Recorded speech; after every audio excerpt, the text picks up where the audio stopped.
That is page 26, line 132, Your Honor.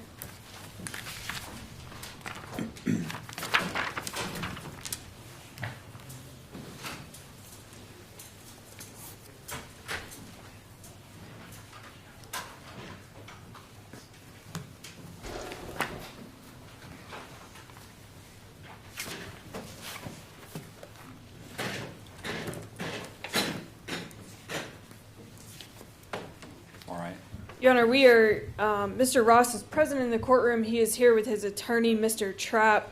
We are here today on Mr. Trapp's motion for consideration of bond as well as the return of some property in this case.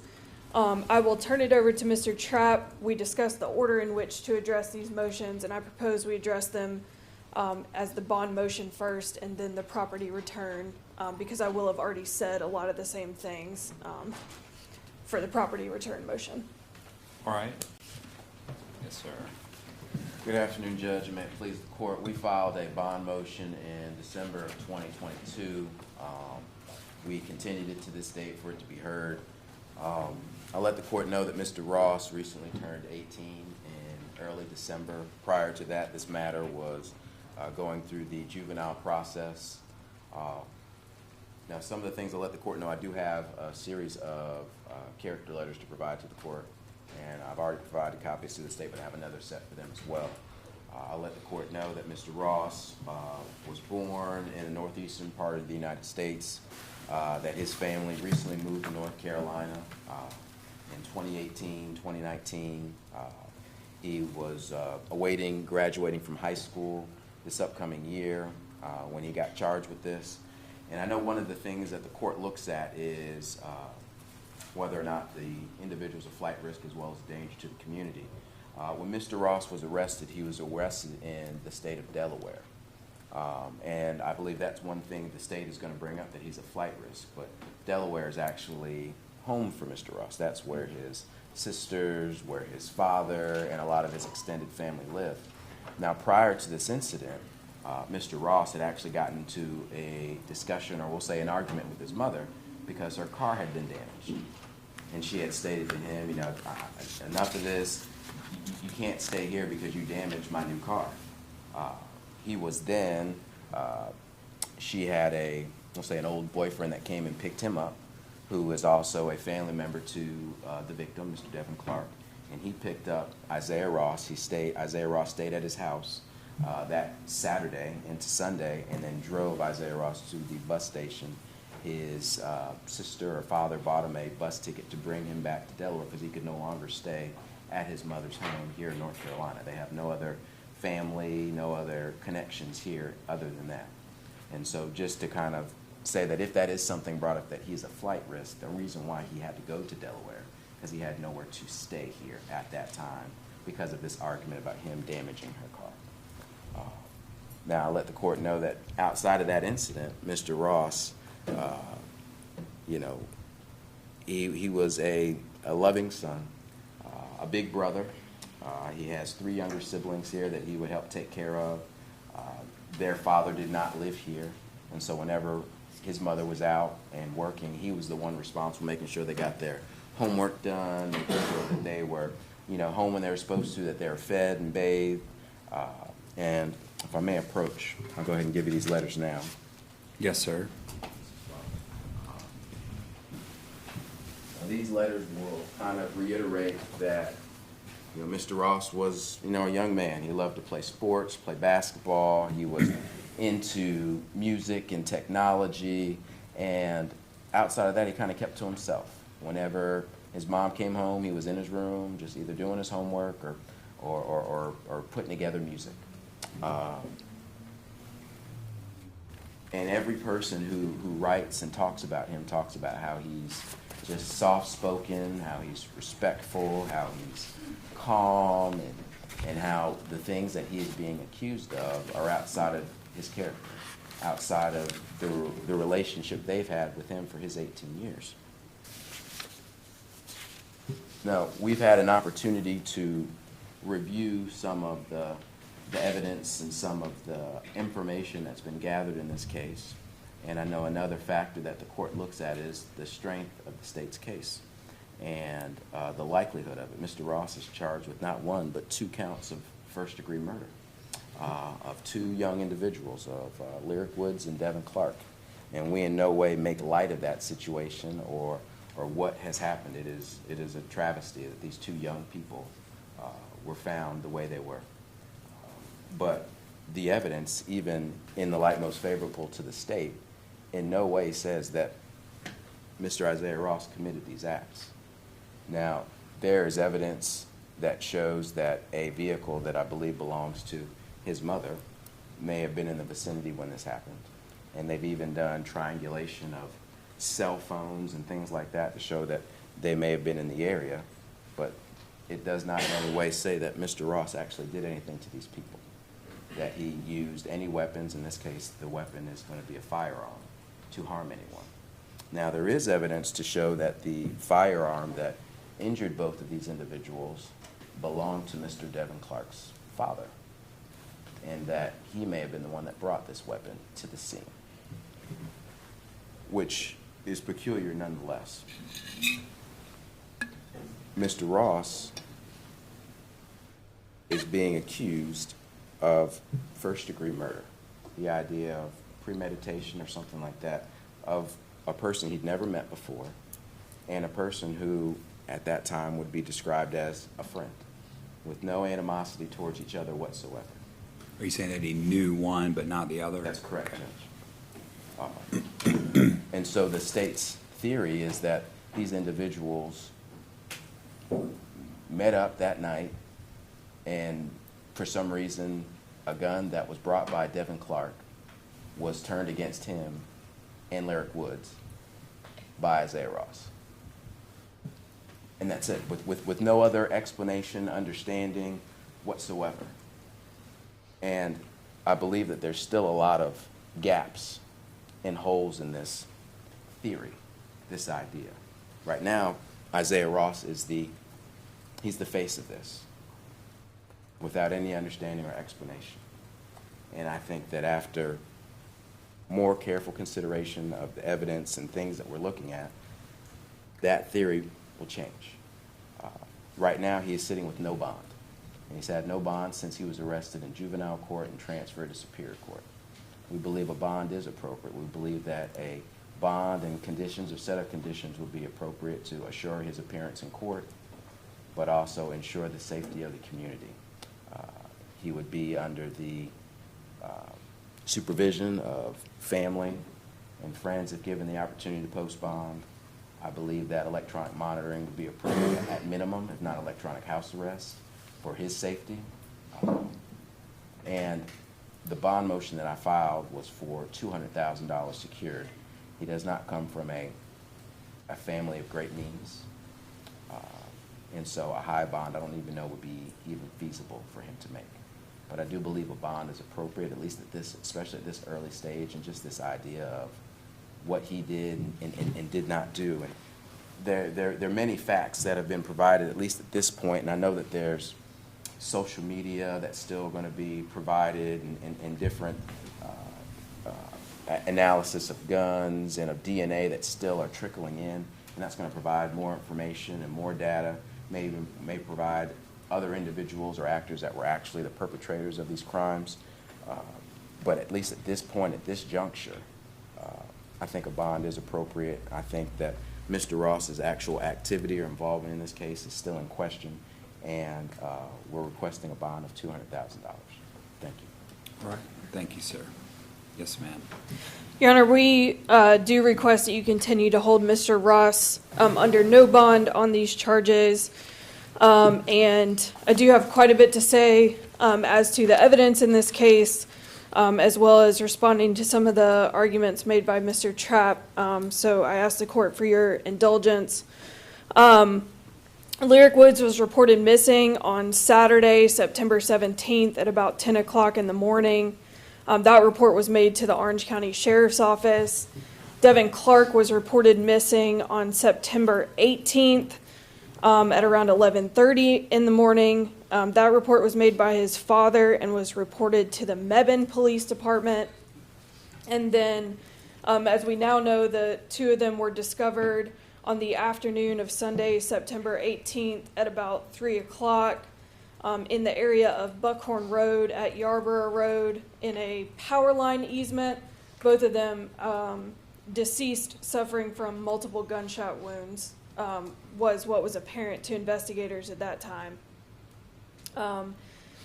Miss Woods' family was able to access her Snapchat account because they had her cell phone still at their home, and they were able to see messages from Lyric to Devin showing where she was telling him to come pick her up at around 1:20 in the morning on September 17th. So investigators were able to narrow down that timeline to between 1 and 2 o'clock in the morning. They also were able to see later that Devin was sending several Snapchat messages during this same time frame, attempting to get a ride, specifically stating that he wanted a ride to go pick up Lyric.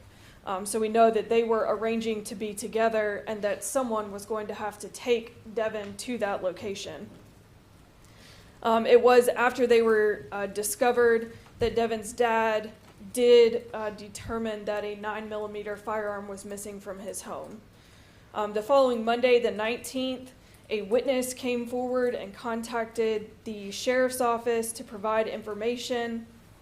He stated that he saw this defendant, Mr. Ross, during the day on Saturday the 17th, that they got together to smoke weed, and that Mr. Ross made a statement to him that he had done something bad.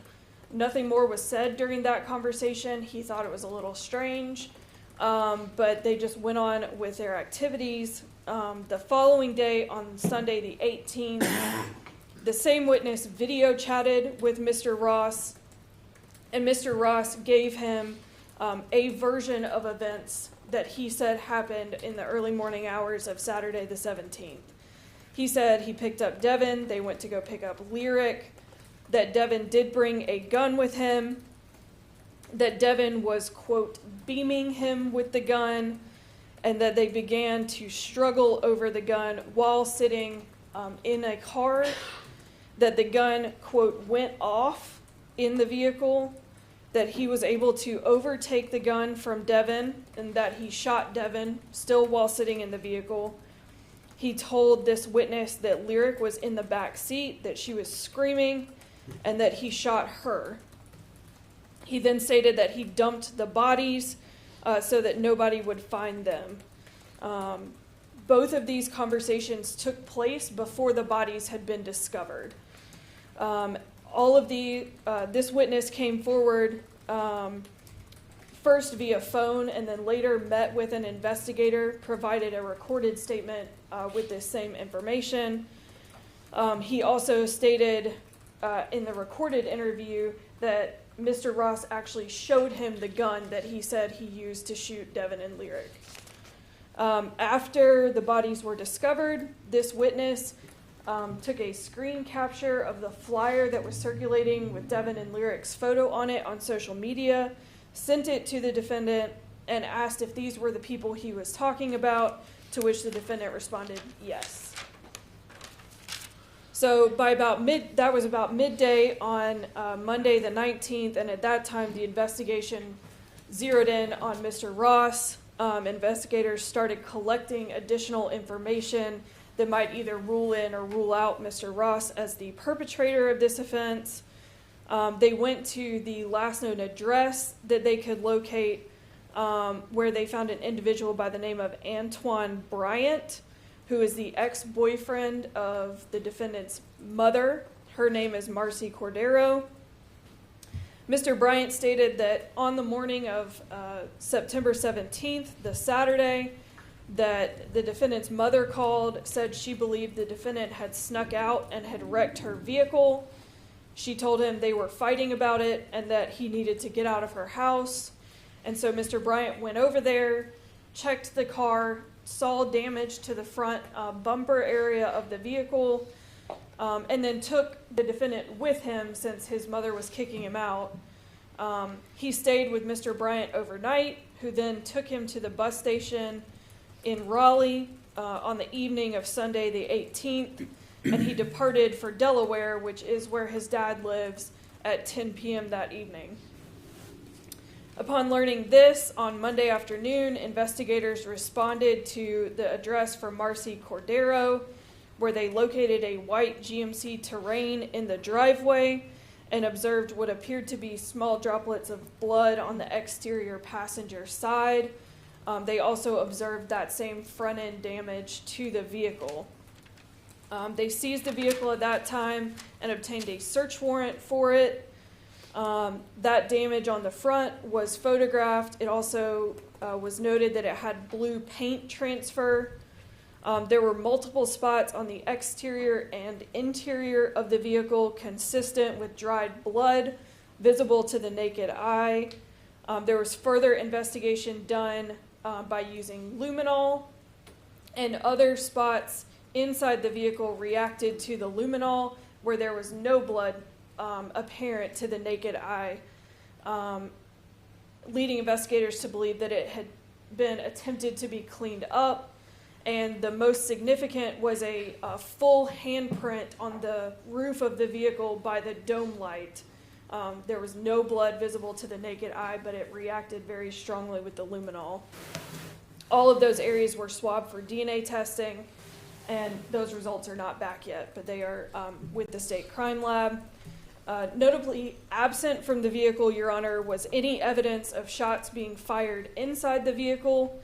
There were no bullet holes in the seats or the exterior doors. No shell casings were located. The windows were not shot out. And the suspected blood in the vehicle would not be an amount consistent with two people having been shot inside the vehicle. It would be consistent, in the investigator's opinion, with transfer from an exterior location into the vehicle. Additionally, Your Honor, we have historical cell site location information and video evidence in this case. Search warrants were obtained for the cell phone location data for the defendant and for Devin Clark. As I mentioned before, Lyric's phone was left at home, and so we do not have that. But that data was analyzed by an SBI expert, and a draft report has been completed. It shows that shortly after 1 a.m., Mr. Ross's phone is hitting off a tower that would service his residence. Mr. Clark's phone is hitting off a tower that would service his residence. By about 1:23, and I'll just shorten this, Mr. Ross appears to be at Devin's house, and then between 1:39 and 1:40, the two of them are hitting off a tower that would service Lyric's house, which is around the same time we know they were making arrangements for Mr. Clark to come pick her up. Between 1:45 and 2:15, both the defendant and Devin are hitting off of towers that would service the crime scene, multiple hits in that location at those times. And then between a little after that, Mr. Ross hits off a tower that would service the Petro on Buckhorn Road, and then is back at the crime scene, and then by 3:09 has returned and is hitting off towers that would service his residence. The Petro is an important piece because there's video surveillance at the Petro on Buckhorn Road. At approximately 2 a.m., a white GMC Terrain pulls up to the gas pumps and hits the concrete post there at the end of the gas pump, which is blue. The driver walks up to the window to pay for gas, and on that camera, which points right down where the window is for access to the Petro, you clearly see Isaiah Ross as the person who is driving that white GMC Terrain. That same vehicle is captured on video surveillance at Brown's Enterprise, traveling north on Buckhorn Road and then traveling south again about 10 minutes later in this same time frame that he would be going from the crime scene to the Petro and then back to the crime scene. Witnesses in the area reported hearing gunshots anywhere between 2:10 and 2:20 in the morning. Coming back to the crime scene, Your Honor, there were 13 shell casings collected. They were all 9mm shell casings, and they were sort of clumped together in 3 different groups. Closest to Buckhorn Road on the gravel access road, there were 3 shell casings. In a group further into the access road, there was a group of 6 shell casings. And in that area, there was a significant amount of blood droplets scattered across the gravel in that area. Of course, that has been swabbed for DNA. And then off to the side, near where Lyric's body was located, there was a group of 4 shell casings in some tall brush, essentially right next to her head. The placement of where Lyric and Devin were located, it appeared to investigators that they had been dragged and or placed in that location. They were both oriented in the same direction, both laying on their back, both with their arms outstretched in this direction. And they were hidden behind an area of tall brush, making them not visible from the roadway. And in fact, it took 36 hours for them to be located in that area. Preliminary autopsy findings show that Lyric was shot at least 4 times, twice in the back, once in the arm, and once in the neck at close range, causing stippling on her face. That Devin was shot at least 5 times, 3 times in the back, 1 time in the foot, traveling in the bottom of his heel in an upward direction, and once in the back of the head. That's all I wanted to cover as far as the evidence in the case. Further, Your Honor, I did want the court to know that Mr. Ross did have a juvenile record in Delaware and moved here shortly after receiving or being adjudicated in Delaware. I believe he was still on juvenile probation at the time of this offense. Your Honor, we have significant evidence that connects Mr. Ross to the commission of this crime: the cell phone records, the video evidence, the vehicle, and his own statements, while self-serving in their explanation of events, do put him with the 2 individuals that night. He left the state just shy of 48 hours after the offense was committed, and he did have to be extradited.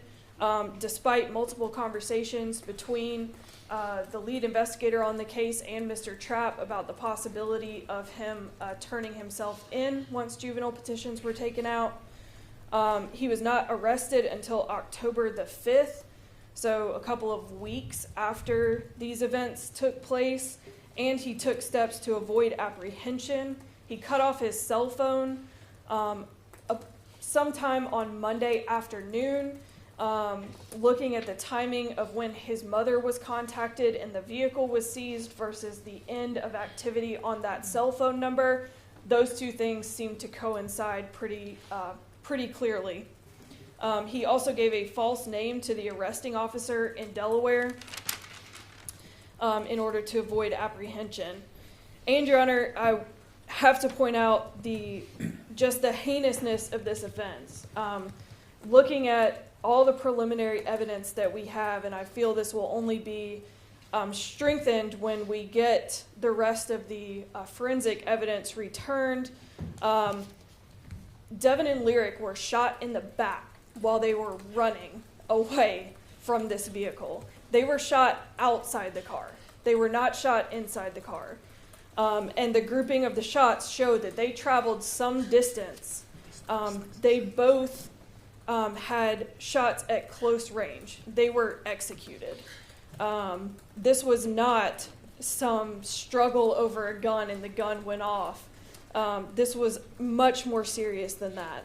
And there was an attempt at concealing the crime by hiding the bodies. And it was 36 hours until they were found. I do believe that Mr. Ross poses a danger to the community. I do believe he is a flight risk.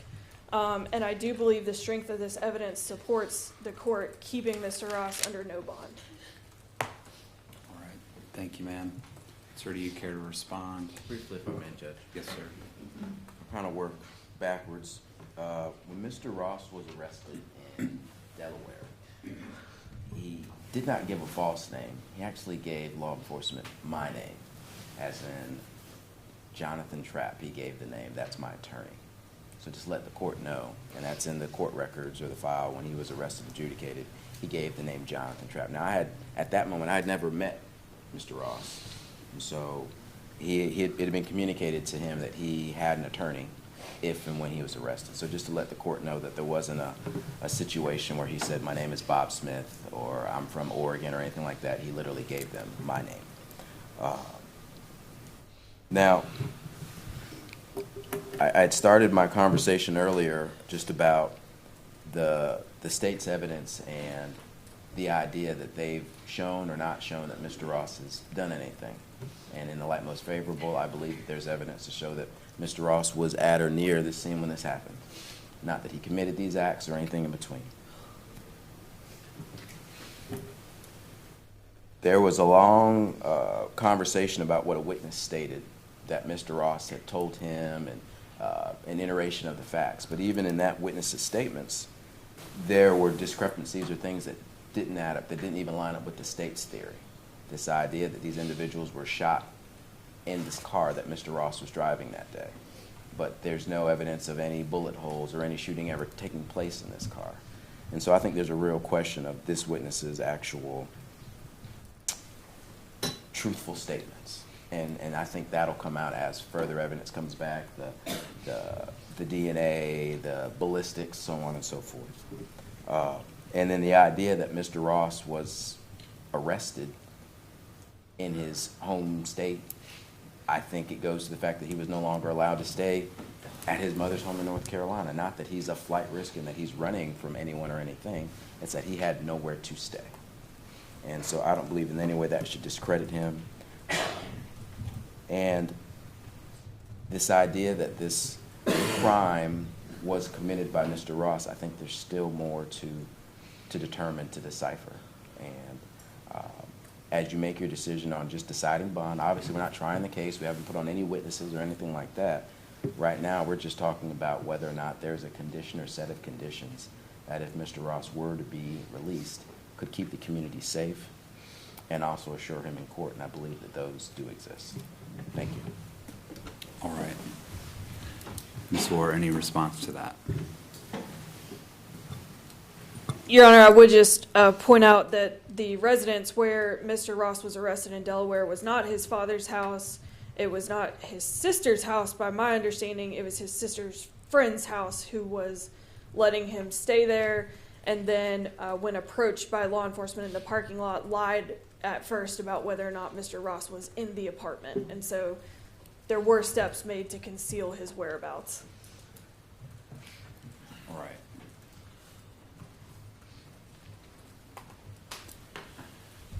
All right, for today's purposes, pursuant to 15A 533, the court will deny bond, that is not set a bond, and order the defendant to continue to be held without bond.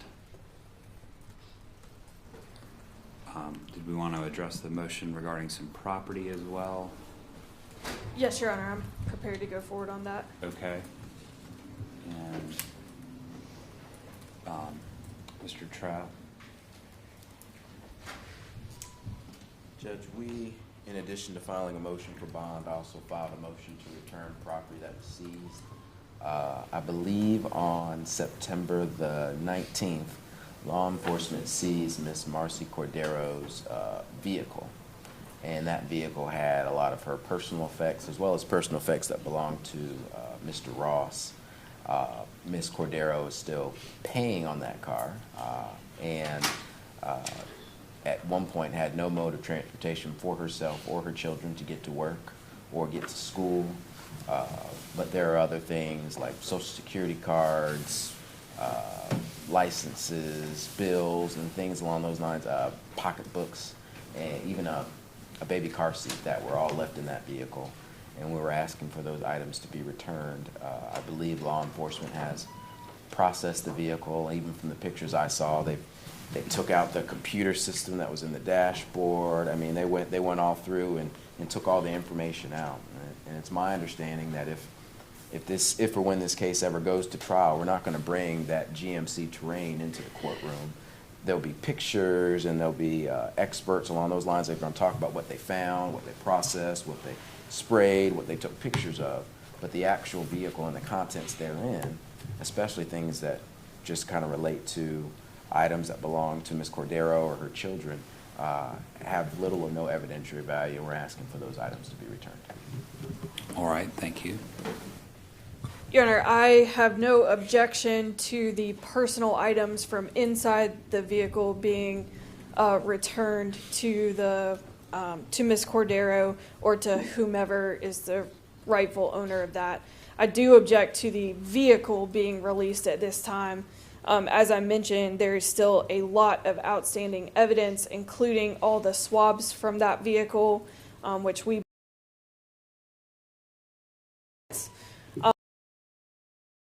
the results of that testing completed. If something were to happen to those swabs, if they were lost or contaminated, or something happened, we would not be able to recreate that if that vehicle has been returned, cleaned, and handled by other folks. And so I would request that the vehicle remain in evidence, but we're more than happy to accommodate getting the personal items out of the vehicle. All right, Mr. Trapp, any response? I would say that in the event that the processing is complete, meaning the DNA or pictures or swabs, if the court does not grant the motion for the vehicle to be returned now, once that is complete, I would hope and expect that at that time the vehicle could be returned. All right, any response to that right now? I'm happy to address it with Mr. Trapp when that's complete. All right, thank you both. I will order the personal items seized from the vehicle to be returned to their rightful owners and deny the request to return the vehicle at this time without prejudice for that to be raised again later. I find the state's argument about the incompleteness of the processing to be compelling, and so happy to reconsider it later if you all don't agree to it, but that'll be the ruling for today. Thank you. Okay. All right, do we need to set a next date? We do. Yes. So happy to consider whatever you want, but our next homicide status conference date is June 27th, but if you want something earlier, that's fine. If you want to put it there, and if there's anything comes up earlier, of course, either side could motion the case prior to that. So it's up to you. Let's keep it on the homicide status for June, and if anything else needs to be brought up, we'll file motions and bring it to the court's attention. Okay, Thank you. very good. So that's June 27th. Thank you. Thank you both. All right, let's take a 15-minute recess. Court session recess for 15 minutes.